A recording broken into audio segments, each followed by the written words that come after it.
En 2006, nous avons reçu un fonds de 2,4 millions de dollars de l'Institut national américain de la santé publique, plus spécifiquement de l'Institut national de recherche contre le cancer, pour effectuer des recherches sur les effets de ces pratiques. Nous avons en particulier étudié les effets des tsalung issus du tantra mer. Nous sommes en train de réaliser cette étude et cherchons quels bienfaits les pratiques apportent, notamment au milieu du sommeil, de l'angoisse et de la qualité de vie. Nous avons aussi commencé une deuxième étude sous la forme d'une recherche pilote avec une approche différente sur une population de femmes atteintes de cancer du sein et en cours de chimiothérapie, des femmes qui se plaignent de déficiences cognitives comme des pertes de mémoire ou d'autres défaillances de leur capacité mentale.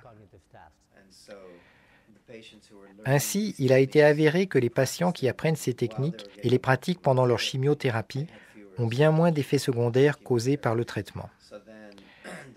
L'importante étude que nous menons actuellement se concentre principalement sur les patients qui sont en cours de traitement. Nous collectons dans cette recherche le même type de données chez chaque patient. Nous leur demandons comment ils se sentent à différents niveaux. Nous faisons aussi des analyses sanguines pour tester leur fonction immunitaire. Nous prélevons de la salive pour vérifier le niveau de leurs hormones de stress et voir si certaines de ces mesures objectives sont affectées par la pratique. Quand vous faites la pratique, elle n'est plus un concept ni une théorie. Vous expérimentez le « Ah, c'est ça que ça veut dire !»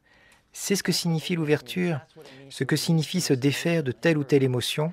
Je ne l'avais jamais fait, puis j'ai compris cette pratique et ah, tout s'est libéré, je l'ai bien ressenti.